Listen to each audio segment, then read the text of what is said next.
Hace solo unos minutos, el rey Carlos firmó un decreto real secreto. Con un solo trazo de pluma, Sarah Ferguson, la duquesa de York, ha sido borrada de la vida real. Esto no fue un anuncio, fue una ejecución. Quédense, porque los motivos ocultos detrás de esta purga son más siniestros de lo que imaginan. ¿Alguna vez han presenciado cómo el mundo entero de una persona se derrumba en tiempo real? Sucedió como lo hacen todos los desastres reales, silenciosamente detrás de puertas cerradas. Hace solo unos minutos, el Palacio de Buckingham emitió un comunicado tan devastador, tan absoluto, que envió ondas de choque a través de cada continente. Sarah Ferguson, la mujer que conocían como Fergie, la duquesa de York, la pelirroja que una vez rió junto a la princesa Diana, acaba de ser completamente cercenada de la familia real. Pero esto es lo que no les están diciendo en los titulares.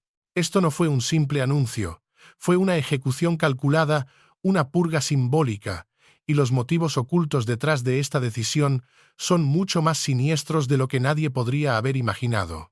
Antes del amanecer del 2 de diciembre, un asistente principal del palacio irrumpió en la sala de prensa de Buckingham. El aire se volvió denso, pero no de celebración. Era frío, controlado, calculado. El mensaje que entregó fue tan contundente, tan clínico, que los reporteros veteranos, personas que han cubierto todos los escándalos reales imaginables, se quedaron congelados en incredulidad. La duquesa de York será removida de todas las provisiones reales restantes con efecto inmediato. Permítanme repetirlo. Inmediato. No una transición. No una salida gradual. Un corte. Una amputación. El silencio que siguió duró solo segundos antes de que estallara el caos absoluto. Los teléfonos explotaron con llamadas frenéticas, los editores ladraban órdenes urgentes. En cuestión de minutos, el anuncio se extendió por la BBC, Sky News, CNN y todas las principales cadenas del mundo. Un presentador americano capturó la gravedad del momento a la perfección. Esto no es una aclaración, es una amputación. El palacio, esa institución que se mueve con la lentitud de los siglos, había actuado con la velocidad de un bisturí. La pregunta resonó desde Westminster hasta Washington. ¿Por qué? ¿Por qué? Ahora. ¿Y qué esconden las murallas del palacio? La respuesta, por supuesto, no está en el comunicado oficial. Está en los susurros de los pasillos, en los documentos secretos que nunca verán la luz del día y en el fantasma de una princesa que aún ronda los salones de Windsor. Esta decisión no fue tomada por contables preocupados por los gastos de mantenimiento de Royal Lodge, fue ordenada por un rey que busca desesperadamente asegurar su legado y facilitada por una reina consorte que sabe que la historia no recuerda quién llevaba la corona, sino quién se la ganó. Sarah Ferguson no fue simplemente despedida, fue borrada. Se convirtió en un daño colateral en la guerra silenciosa por el alma de la monarquía moderna. Una guerra que enfrenta el recuerdo sentimental de la era de Isabel con la fría y pragmática necesidad de la era de Carlos. Quédense conmigo, porque lo que estoy a punto de revelar cambiará todo lo que creían saber sobre esta historia. Vamos a abrir las puertas cerradas y a escuchar las voces que el palacio ha intentado silenciar. La corona tiene secretos. Yo tengo la voz. Para entender por qué el palacio actuó con una brutalidad tan impactante, debemos retroceder, regresar a cuando las señales de advertencia ya se estaban formando mucho antes de que el público notara algo inusual. Porque dentro de la Casa Real, la situación de Sarah Ferguson no se veía como una crisis repentina. Se percibía como el lento e inevitable desmoronamiento de una mujer atrapada en el apretado puño del protocolo Windsor, un protocolo que se reescribía ante sus propios ojos.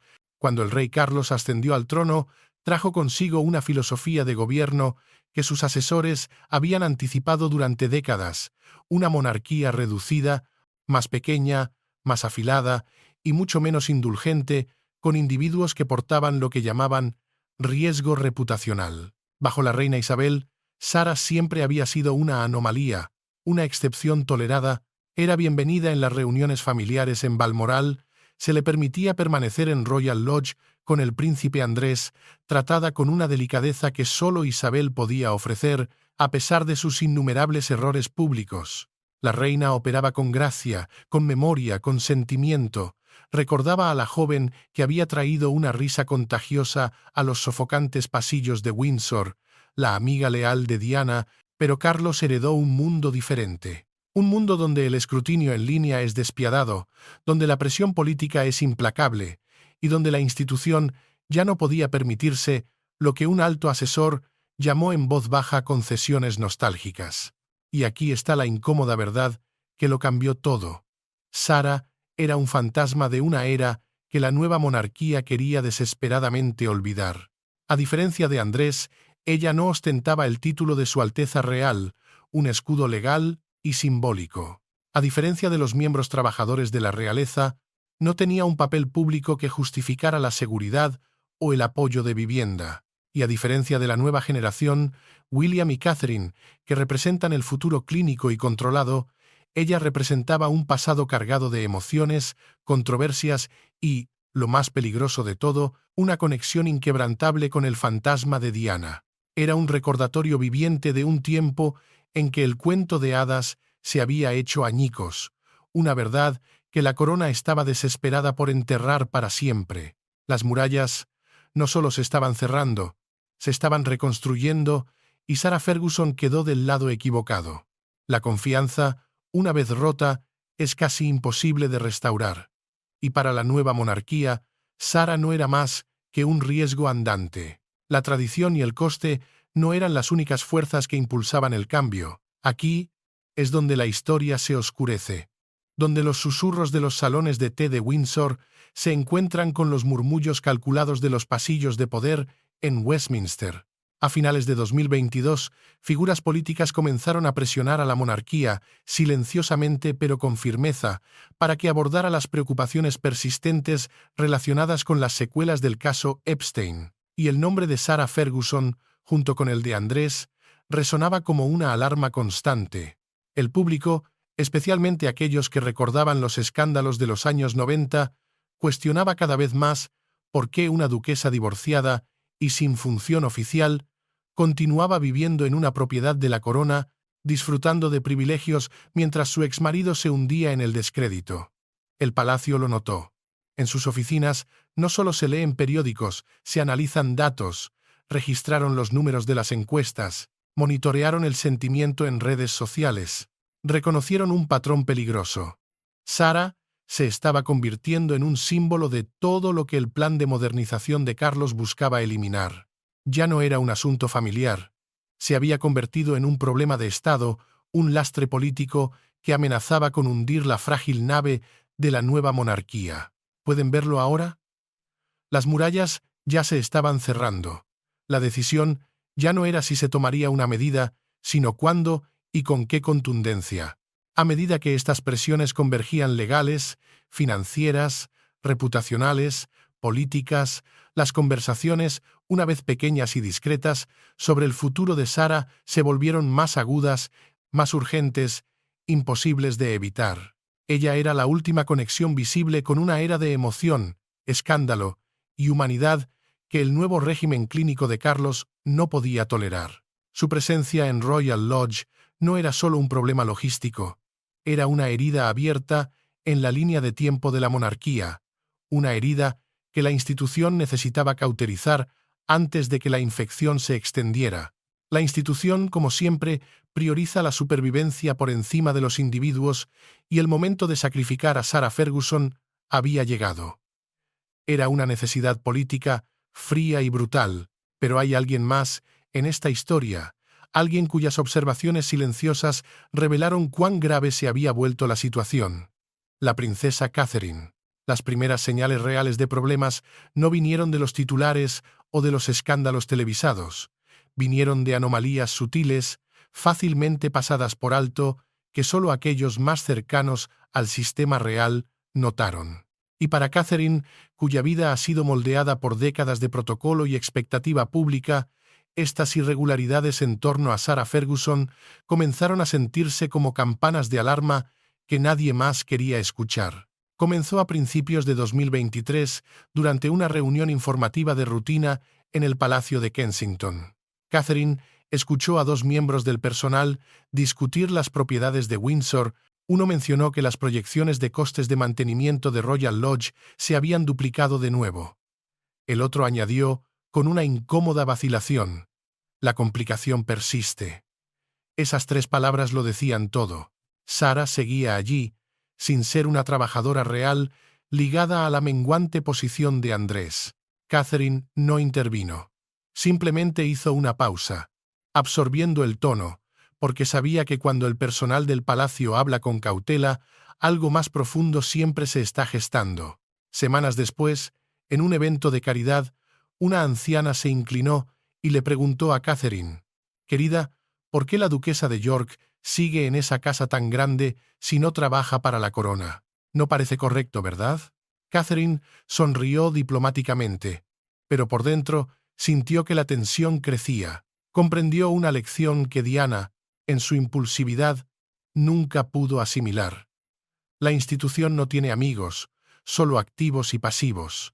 Y Sarah, la amiga de Diana, la otra forastera que se había casado con un príncipe, se había convertido irremediablemente en un pasivo. A finales del verano, a Catherine se le mostró un documento interno que resumía las amenazas reputacionales externas. El nombre de Sarah figuraba de manera prominente. El razonamiento era crudo. Miembro no trabajador de la realeza con finanzas inestables, visibilidad pública y asociaciones no resueltas, invita a un escrutinio inconsistente con la estrategia de modernización. Catherine estaba observando, aprendiendo, no con el corazón, sino con una mente calculadora. Se estaba convirtiendo en el arma secreta de la monarquía, no a través de la emoción que destruyó a Diana, sino del cálculo frío y silencioso que aseguraría la supervivencia de la corona. Para cuando se acercaba diciembre, las conversaciones dentro del Palacio de Buckingham habían pasado de la preocupación silenciosa a la urgencia estratégica.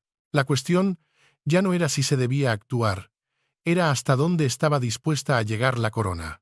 Y en el centro de esta transformación se encontraba la reina Camila, una mujer que entendía mejor que nadie cómo la percepción pública puede forjar o destruir a un monarca.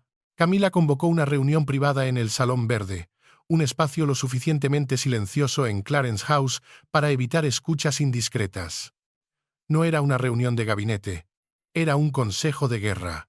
Los invitados incluían a Sir Eduardo Campos, un asesor principal con décadas de experiencia en gestión de crisis, y a Fiona Leal, la estratega de comunicaciones conocida por sus instintos afilados como cuchillas.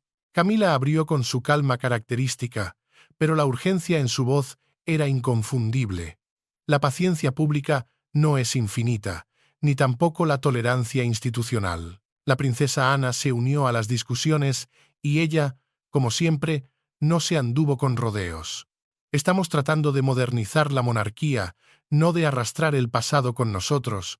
Ana siempre había respetado a Sarah personalmente, pero creía que las instituciones sobreviven solo cuando siguen reglas, no recuerdos. William, informado por separado en el Palacio de Kensington, se hizo eco del sentimiento, aunque de una manera más mesurada. No podemos seguir cargando con fardos que no pertenecen al futuro que estamos construyendo. Era la voz de la próxima generación. Una voz que exigía una ruptura limpia, pero el momento que selló el destino de Sarah vino de un joven analista de comunicaciones. Presentó datos que mostraban un aumento vertiginoso del sentimiento negativo entre los espectadores mayores de 50 años en los Estados Unidos. Un grupo demográfico leal y nostálgico de la era de Diana, incluso ellos, el bastión del apoyo monárquico, estaban perdiendo la paciencia. La decisión fue sellada en ese consejo silencioso. El borrador del comunicado fue revisado por el propio rey. Era nítido, sobrio, profundamente institucional. No atacaba a Sarah, enmarcaba la decisión como un procedimiento necesario, pero bajo su tono tranquilo era un acto de preservación, uno que la monarquía tenía demasiado miedo de hacer hasta ahora. Era la sentencia final, dictada no con furia, sino con la fría precisión de la supervivencia institucional. Cuando el reloj marcó las 7:20 de la mañana del 2 de diciembre, el comunicado completo del palacio se hizo público.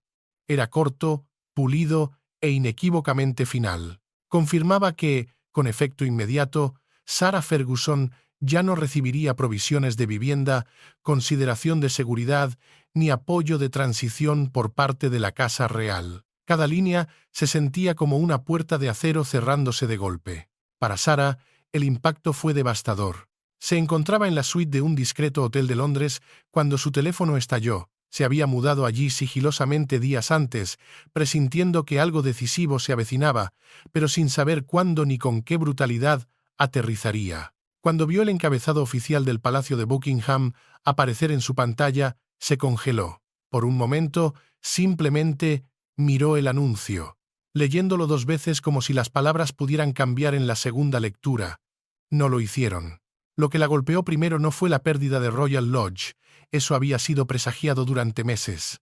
Fue el tono, la ausencia absoluta de calidez, la formalidad clínica, el mensaje inconfundible de que la corona estaba trazando una línea limpia e infranqueable entre Sarah Ferguson y la institución en la que una vez se había casado, sin importar los años dedicados a rehabilitar su reputación, los eventos de caridad, los libros infantiles, la resiliencia pública que tantos admiraban. Nada de eso importaba ahora. A los ojos de la monarquía, ella ya no formaba parte de su futuro. Era una reliquia de una era pasada, una era que debía ser purgada. En las redacciones de todo el mundo, la reacción fue de conmoción mezclada con un sombrío reconocimiento. La estrategia de modernización del palacio bajo el rey Carlos siempre había insinuado una estructura real más austera y enfocada. Pero nadie esperaba que el cambio aterrizara de forma tan abrupta y pública sobre la duquesa de York. El momento se sintió quirúrgico. Andrés ya estaba siendo reubicado en una propiedad más pequeña de Sandringham. La investigación de Epstein en Estados Unidos se estaba acelerando. Para los observadores estaba claro. Sarah se había convertido en una responsabilidad que la corona ya no podía permitirse defender. Su resiliencia personal, una vez admirada, se convirtió en parte de una narrativa trágica sobre una mujer a la que se le ofrecieron segundas oportunidades, pero que nunca encontró un terreno sólido. Su jaula dorada no solo había desaparecido, había sido demolida por la misma institución que la construyó. Mientras el mundo diseccionaba las consecuencias públicas, algo mucho más personal y desesperado se desarrollaba en las sombras. Beatrice y Eugenie se habían estado preparando para este momento. Según fuentes cercanas a las hermanas, estaban devastadas pero no sorprendidas. Habían visto cómo se cerraban las murallas, habían sentido el frío glacial emanar del palacio. Sabían que el anuncio del 2 de diciembre sería definitivo y habían tomado medidas, silenciosa y urgentemente, para preparar la ruta de escape de su madre. Su propiedad en la región costera de Comporta, Portugal, ya estaba lista. El personal había sido contactado, los alojamientos temporales organizados, contactos locales ayudaron a asegurar la privacidad a su llegada. No se equivoquen, esto no era un plan de vacaciones, era un plan de reubicación, un plan de supervivencia, un exilio autoimpuesto para adelantarse al exilio dictado por la corona. Las hermanas se movieron con precisión militar, determinadas a asegurar que su madre tuviera un lugar seguro, tranquilo y controlable donde aterrizar. La monarquía no es solo un símbolo, es una responsabilidad, y ellas asumieron la responsabilidad que la corona había abdicado, pero bajo las tareas prácticas yacía un miedo más profundo y desgarrador. La preocupación de que una vez que Sarah abandonara el Reino Unido, la distancia entre ella y la monarquía se volvería permanente, irreversible. Mientras tanto, dentro del palacio, los asesores sentían una extraña mezcla de alivio y aprensión.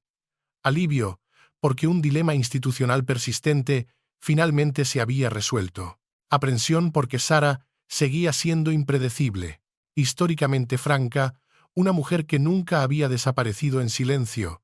Su inestabilidad financiera la hacía vulnerable a ofertas de libros, a entrevistas reveladoras, y su larga relación con Andrés significaba que poseía un conocimiento que podría desestabilizar aún más a la monarquía si alguna vez se rebelara.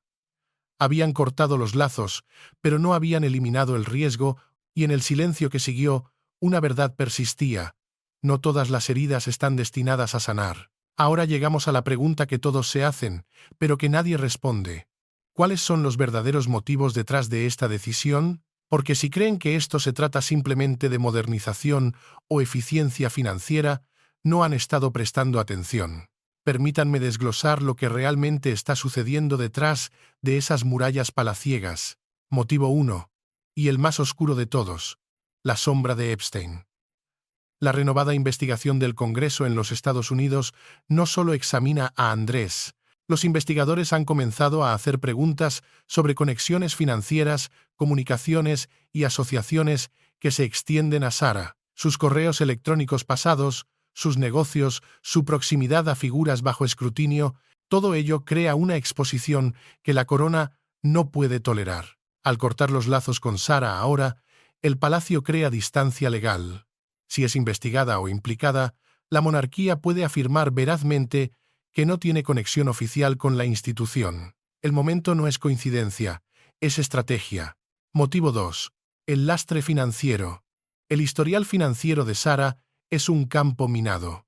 Los negocios fallidos, las deudas crecientes, las asociaciones cuestionables, cada uno representa una vergüenza potencial para la corona. Fuentes sugieren que Sara podría haber estado buscando asistencia financiera de la Casa Real. El palacio tuvo que elegir: seguir apuntalando a alguien sin rol oficial o cortar los lazos por completo. Eligieron la amputación sobre el apoyo. Motivo 3. La audiencia americana. Esto es crucial. El palacio es muy consciente del sentimiento estadounidense, y los espectadores de ese país, especialmente los mayores de 50 años que representan una audiencia masiva y comprometida, se han vuelto cada vez más vocales sobre la situación de los York. Perder el apoyo estadounidense es impensable para una institución que depende de la buena voluntad internacional. Este anuncio fue tanto para Washington y Nueva York como para Londres. Motivo 4. La sucesión de William. Aquí está la parte de la que nadie habla abiertamente. William está pensando en décadas a futuro. Está construyendo una monarquía para George, Charlotte y Louis. Y en esa visión no hay lugar para las figuras complicadas y escandalosas del pasado. Fuentes cercanas a William sugieren que ha sido la voz más fuerte, presionando por rupturas limpias, no por crueldad, sino por necesidad calculada. Cada controversia persistente de la generación anterior se convierte en un arma que puede ser utilizada contra el futuro. Sara representa todo lo que William quiere dejar atrás. Y motivo 5. La conexión portuguesa. ¿Por qué Portugal? Porque es tranquilo, aislado y está lejos del escrutinio de los tabloides británicos. Porque le permite al palacio decir que Sara se ha reubicado por razones personales, sin revelar que esencialmente ha sido exiliada. Portugal no es solo un nuevo comienzo, es una contención estratégica, una jaula dorada en una costa soleada. Para el rey Carlos y sus asesores, la decisión de cortar los lazos con Sara representa tanto una victoria como una apuesta masiva. La victoria es evidente. Han eliminado una complicación que se estaba volviendo cada vez más insostenible. Han enviado un mensaje claro sobre las prioridades de la modernización. Han creado una distancia legal y política de posibles escándalos futuros. Han demostrado que la corona, bajo su mando, operará con la lógica fría de una corporación, no con la calidez sentimental de una familia. Pero la apuesta es mucho más peligrosa. Han creado un cañón suelto, una exmiembro de la realeza, financieramente vulnerable y potencialmente resentida, con décadas de conocimiento interno y, crucialmente, nada que perder. La historia nos muestra que los miembros de la realeza exiliados no siempre se van en silencio al atardecer portugués.